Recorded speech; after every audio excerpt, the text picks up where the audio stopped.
Bueno, es como hemos dicho en otra oportunidad, si bien es una gran responsabilidad estar acá. Dios me ha hablado a través de su palabra. Nunca he sentido eso que muchas veces algunos nombran, he visto un ángel, o Dios me habló a través de una voz audible.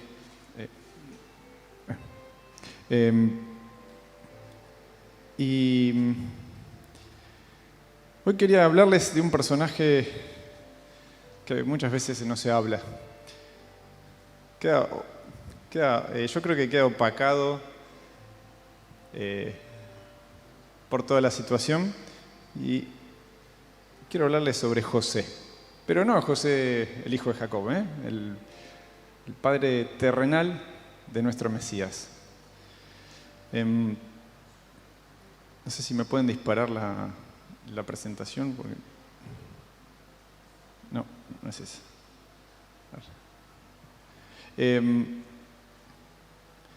Y dentro de se me venía muy a la mente este personaje, porque dentro de hoy en día, como que el hombre muchas veces queda oculto, o con tanto feminismo encima, como que bueno, el hombre no sirve para nada, el hombre es una persona que hay que odiar. Es un discurso de odio muy, muy feo. Y digo, bueno, me gustaría ver qué es lo que dice la Biblia acerca de José, de su participación en todo este acontecimiento tan importante para la humanidad misma, que fue el nacimiento de Jesús. Y dentro de esto me puse a investigar un poco, leyendo algunos comentarios, escuchando a unos hombres de Dios hablar sobre el contexto cultural. Y me llamaba mucho la atención Nazaret. Bueno, resulta que Nazaret no fue nombrada en el Antiguo Testamento en ningún lado. Era una aldea de unas 200, 300 personas, a la mitad de una montaña, difícil acceso.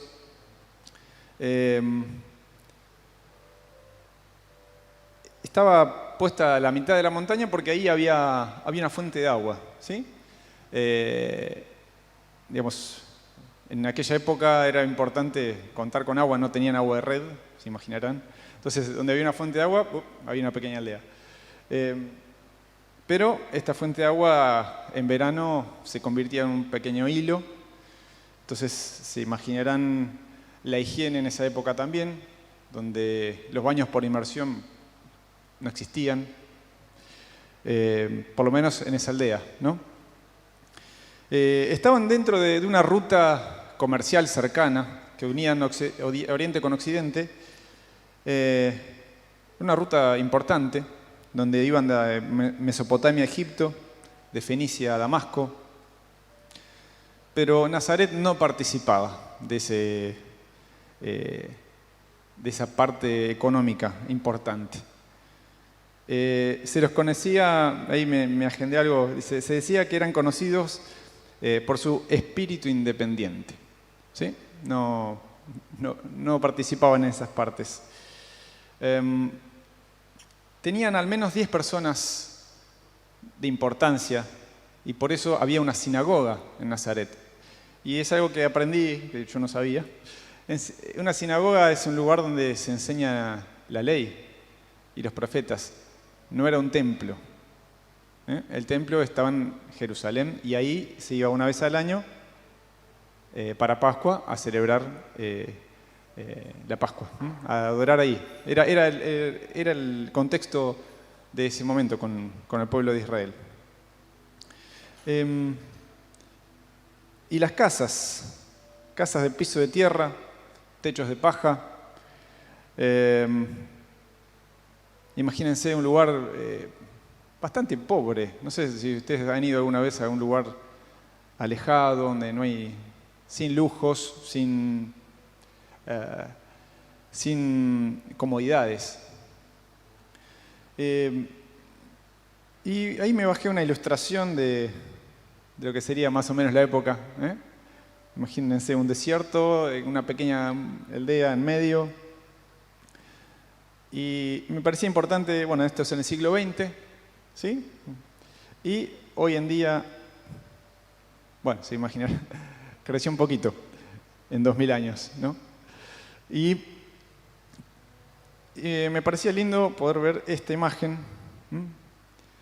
una casa típica, no sé si se acuerdan, acá, incluso acá en Argentina hemos visto algunas casas de adobe o bastante rústicas, ¿sí? Y en medio de todo esto, me venía a la mente, bueno, ahí vivió Jesús, ahí nació Jesús, dentro de ese contexto, lejos de los palacios, lejos de una educación formal, que en esa época la gente, o me imagino yo, no era muy instruida, ¿sí? Donde se dedicaban a oficios básicos, criar cabras, parte de agricultura, carpintería, parte de herrería seguramente.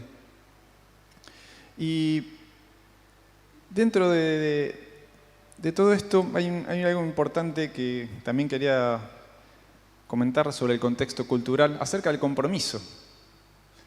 Porque la Biblia habla de compromiso que tenían José y María.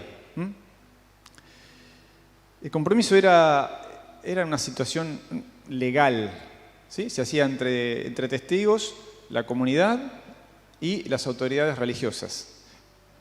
Y para disolverse ese compromiso había que presentar una carta de divorcio, ¿sí? Era un compromiso donde aún no estaban casados, no convivían, pero era un compromiso real, un compromiso fuerte. Y en caso de infidelidad se castigaba con lapidación, ¿sí? Es algo importante entender el contexto, porque yo cuando me lo ponía a leer, a veces pasa tan desapercibido en los pasajes cuando uno lee, que ahora a continuación vamos a leer un poco. No era algo simple, ¿sí? Y dentro de todo este contexto cultural tenemos a José y a María. María se estima que debería tener entre 14 y 15 años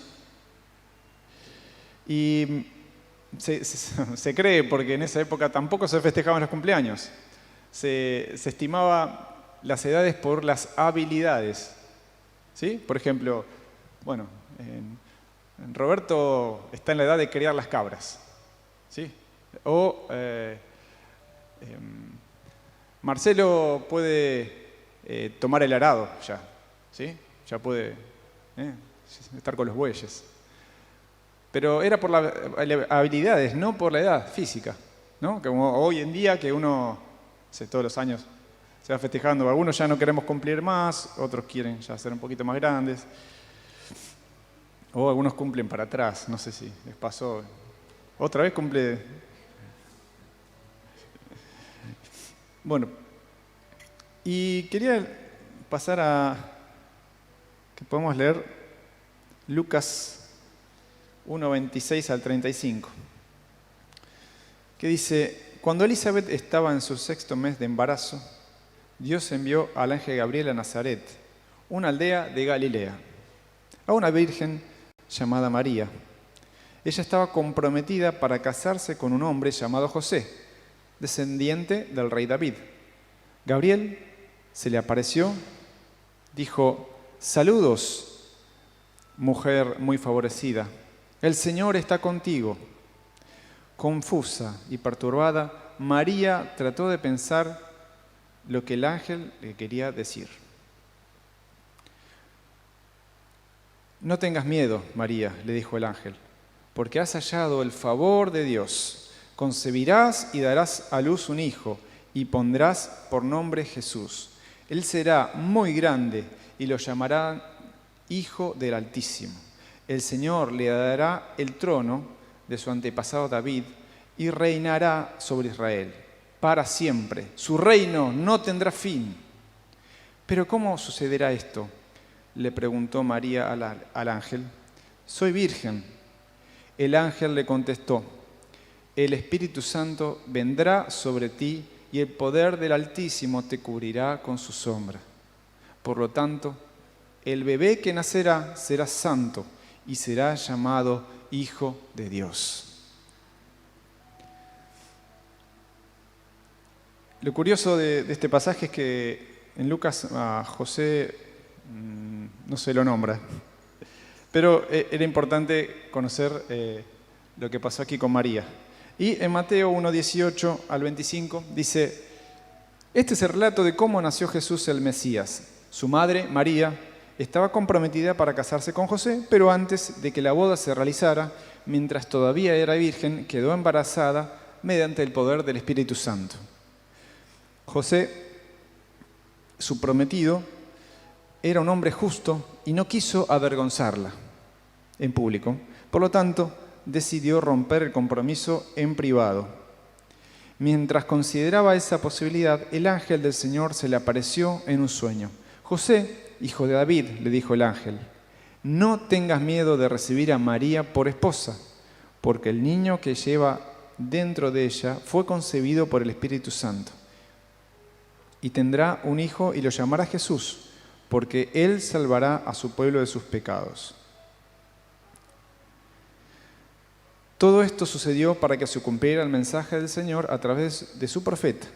Miren, la Virgen concebirá un niño, dará a luz un hijo, y lo llamarán Emmanuel, que significa Dios está con nosotros.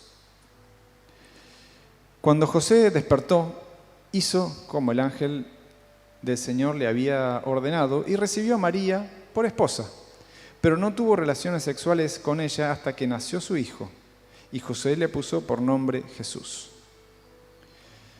Yo trataba de ponerme dentro de los zapatos de José, viendo el contexto cultural, donde se le aparece su prometida y le dice, estoy embarazada.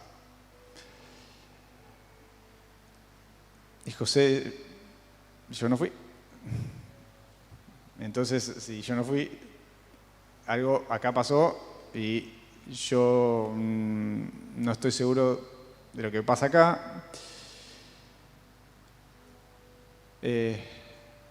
Una decisión difícil para José. Sabía que si se enteraban todos que ella estaba embarazada, comprometida con José, iba a ser muerta por lapidación, ¿sí? Arrojar piedras hasta que la persona se moría. Y en medio de este contexto, José se habrá hecho miles de preguntas. Acá se resumen 3, 4 versículos. Y muchas veces pasa en la Biblia, no cuentan la historia completa. Pero a poder imaginarnos un poco el contexto y entender el sufrimiento de este varón, me hacía ver 3 características sobre él.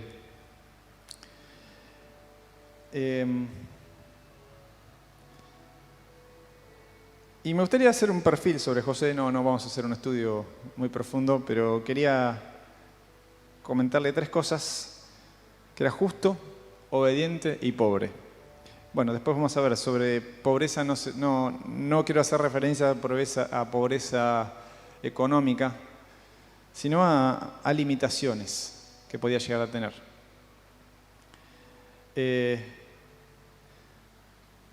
Como justo. Justo habla de piedad y sumisión a la ley. Y en Mateo 1:19 dice, José, su prometido, era un hombre justo y no quiso avergonzarla en público. Por lo tanto, decidió romper el compromiso en privado.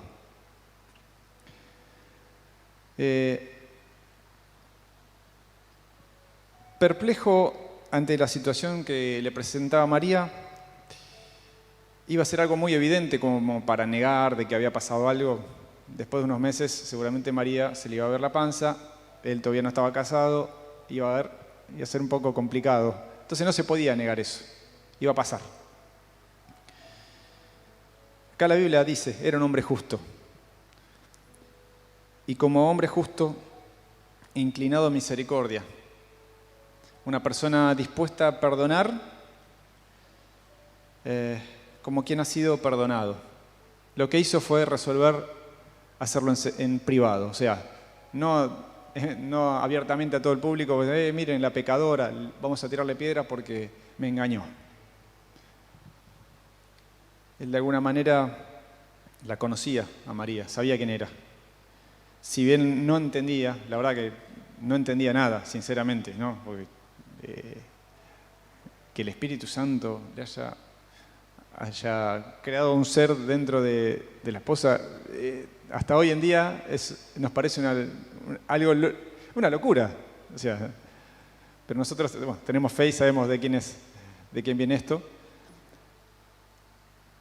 Entonces lo que hizo fue resolvió dejarla secretamente, dando un certificado de repudio frente a 2 testigos, no frente a la comunidad completa, sin ruido, ni altivez, ni rencor.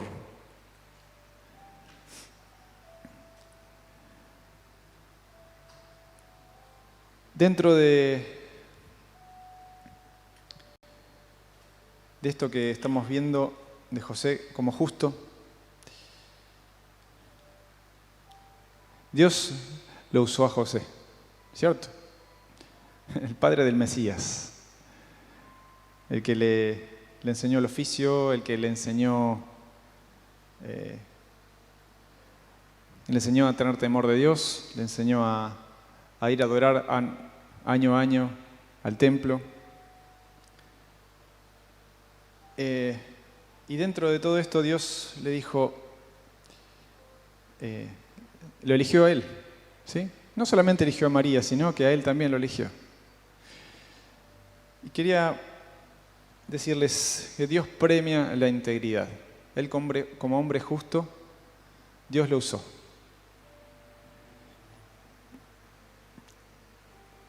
Y por otro lado, hay algo importante que quería recalcar, es que los sentimientos no son medios adecuados de las acciones buenas o malas. Los sentimientos suelen llevarnos por terrenos que luego nos arrepentimos. Si José hubiera hecho caso a sus sentimientos en ese momento, no estoy seguro de cómo hubiera reaccionado, pero él no se dejó llevar por ello. Él conocía la ley, era un hombre justo, tenía piedad. A veces, una situación muy cotidiana, si vas en el auto y te chocan, o te chocan de atrás, o uno se baja del auto y ¿qué tiende a hacer? Si uno se deja llevar por los sentimientos, no sé, hay gente que agarra matafuego, no sé. ¿No? Es triste, pero a veces la euforia misma del momento, y en realidad es algo, se puede llegar a arreglar, costar algo, un poquito más, un poquito menos de dinero, pero eso no sería la diferencia. Y cuando tenemos el carácter de Cristo en nosotros, no nos tenemos que esforzar por tener una conducta de piedad y bajo la conducción del Señor. Es algo que van haciendo, ¿sí? Y eso se logra teniendo un conocimiento de quién es Dios. ¿Qué es lo que le pasó a José? Él conocía a Dios. Y por otro lado, en Mateo 1:20 dice, mientras consideraba esta posibilidad del versículo anterior que decía que le iba a dejar secretamente a María, ¿no? Un ángel del Señor se le apareció en un sueño. José, hijo de David, le dijo el ángel, no tengas miedo de recibir a María por esposa, porque el niño que lleva dentro de ella fue concebido por el Espíritu Santo.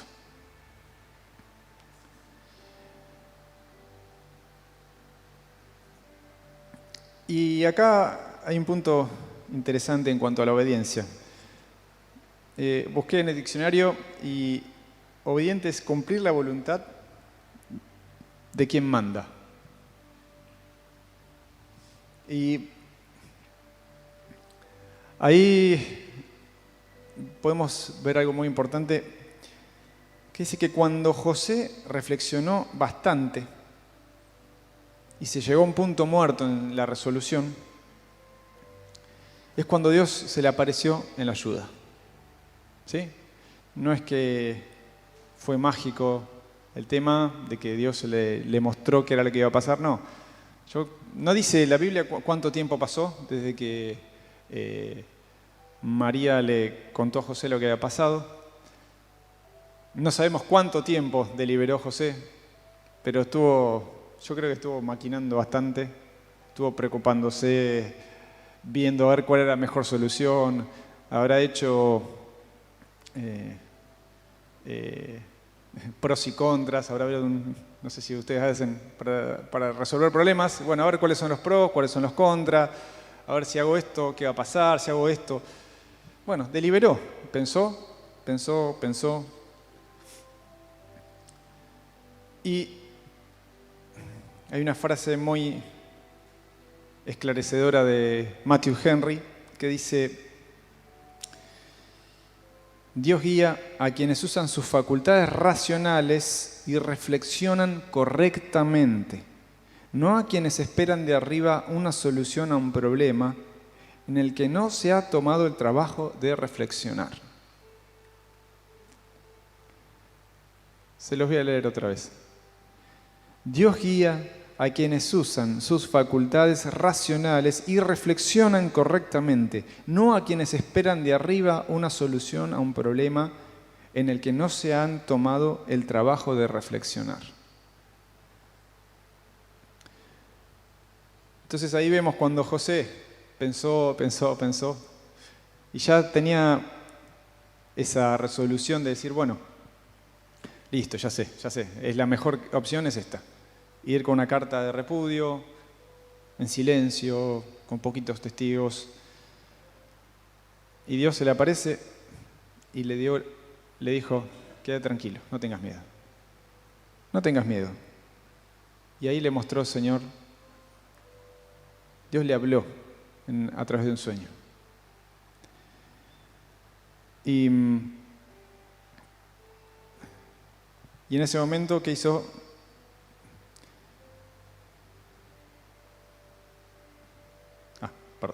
¿Qué hizo en ese momento José? Obedeció. ¿Sí? Tomó como, acá en el pasaje nos habla que tomó a María como esposa. ¿Y cuántas veces nos pasa a nosotros de no querer reflexionar o de pensar que va a venir de arriba algo? Bueno, Dios nos dio facultades racionales. Nos dio un cerebro, a todos nos dio un cerebro, ¿sí? Que podemos pensar, que podemos analizar, que podemos buscar consejo. Como dicen Proverbios, en la multitud de consejeros se encuentra la sabiduría. Porque muchas veces uno va a ir solamente a buscar la opinión de una persona que sabe lo que le va a decir, entonces, se justifica. No, hay que buscar varios, ¿sí? Varios consejos de personas que sean temerosas de Dios. Y otra de las lecciones que veía en uno de los comentarios era que cuando somos obedientes a la dirección de Dios, Él nos guiará a una mayor obediencia. Cuando uno obedece, o se hace el hábito de obedecer a Dios, la siguiente vez lo vas a volver a obedecer. Y la siguiente también. Es como que uno entra dentro de un círculo donde ya no le es difícil obedecer a Dios porque sabe quién es, sabe que sus promesas las cumple, sabe que Él tiene lo mejor para nosotros. Y así lo hizo José. En Mateo 2, 13 y 14 dice: después de que los sabios se fueron, un ángel del Señor se le apareció a José en un sueño: levántate, huye a Egipto con el niño y su madre, dijo el ángel. Quédate allí hasta que yo te diga que regreses, porque Herodes busca al niño para matarlo. Esa noche José salió para Egipto con el niño y con María su madre. Esto pasó tiempo después. Pero José salió para Egipto. Obedeció. En Mateo 2, 19 al 20 dice: cuando Herodes murió, un ángel del Señor se le apareció en un sueño a José en Egipto. Levántate, dijo el ángel, lleva al niño y a su madre de regreso a la tierra de Israel, porque ya murieron los que trataban de matar al niño. Y estas son las 3 ocasiones donde José obedece. Sé que ya tenía clara con el tema de los sueños, ¿no? Ya sabía reconocer fácil.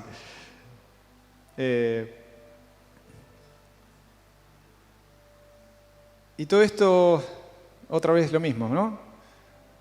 Él obedece. ¿Por qué? Porque conoce a Dios. Conoce su palabra. Conocía.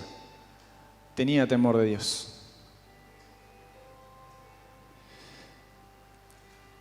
Y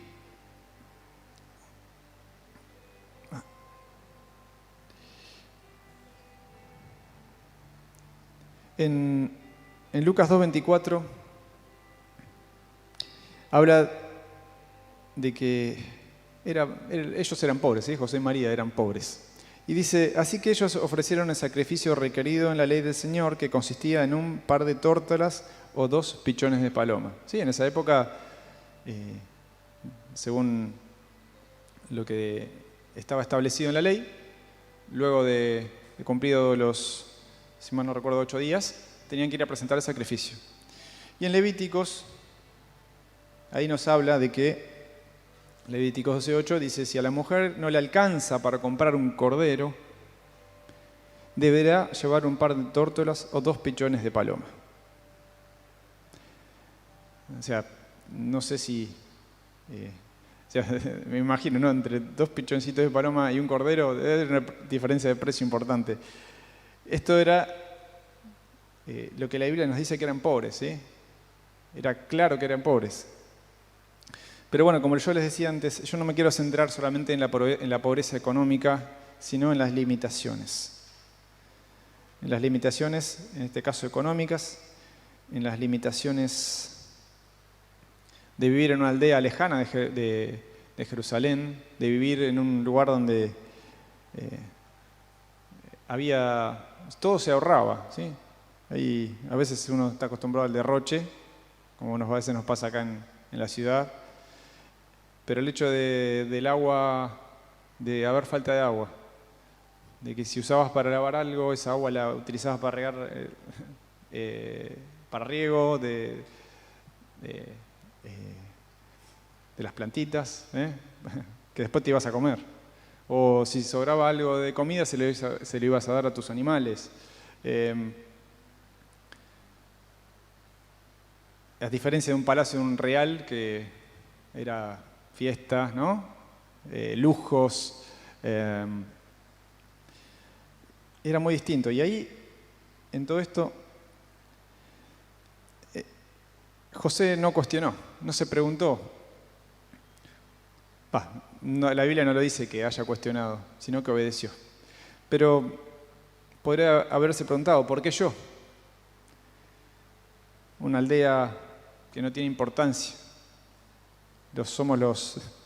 Un autor decía, cuando llegaban a Jerusalén, la gente de Nazaret eran como, mira, ahí vienen los del pueblito, los de aquel pueblito lejano, los que no se bañan, los que se admiran porque ven la fuente de agua acá en Jerusalén. Veían una fuente de agua y no lo podían creer, ¿no? Es algo, no sé si les ha pasado, pero llegar a un lugar donde uno no encaja y ya te miran raro. Bueno, imagínense ese tipo de gente, ¿sí? José era descendiente de David, pero parece que se perdió en algún lugar la genealogía porque nadie lo tenía en cuenta. Vivía en un entorno de humildad, sin lujos. Hasta incluso podía haberse excusado por su falta de recursos, pero no lo hizo. No lo hizo. Y cuando Dios te llama, ten la certeza de que Él se encargará de lo demás. Cuando Él te llama, te va a capacitar para lo que necesites. Cuando Él te llama, debes responder. Y cuando Él te llama, Él no se equivoca. ¿Qué hubiera pasado si José no hubiera aceptado el llamado de Dios? No lo sabemos. Yo creo que Dios ya sabía que lo conocía a José y sabía que iba a aceptar, iba a ser obediente. Y dentro de estas tres, este perfil de José que hicimos, que era justo, pobre y obediente, es una combinación perfecta para que Dios te use. Siendo una persona piadosa del Señor, siendo una persona que conoce la palabra, siendo una persona que reconoce sus limitaciones frente a Dios, pero eso no te hace cuestionar, sino te hace obedecer a Dios. Y el desafío en esta mañana es que te atrevas a ser como José, que en medio de sus limitaciones económicas, dificultades de posición social, de limitaciones de educación, él no se excusó y obedeció. Tenía esas limitaciones, pero tener una dependencia de Dios y no ser autosuficiente.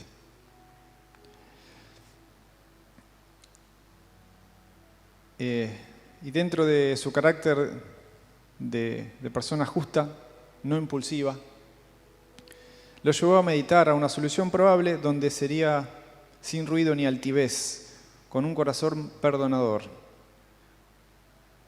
ya que tenía temor de Dios. Y frente al llamado de Dios, eligió creer y obedecer. Me gustaría que te pongas de pie, que tomemos un tiempo para reflexionar.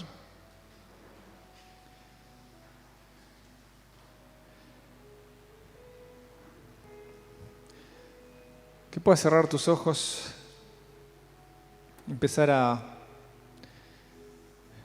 pensar en aquellas cosas que el Espíritu Santo te está incomodando. Seguramente tenés algunas áreas de tu vida que te está faltando este perfil de José. Inclinado a misericordia, presto a perdonar como en quien ha sido perdonado, aprender a perdonar.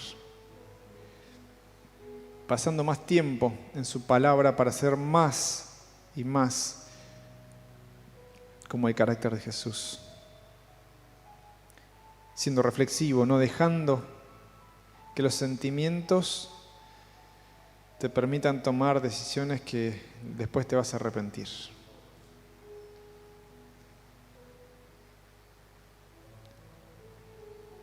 Reconocer tus limitaciones para que Él se haga más fuerte en vos.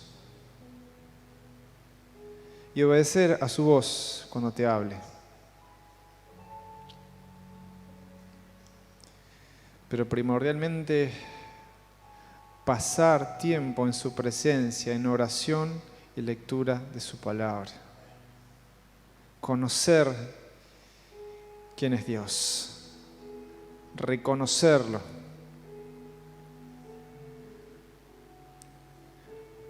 Saber que Él tiene todo bajo su control.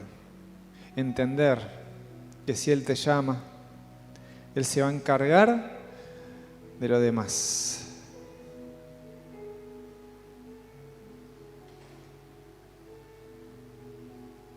Que Él no se equivoca.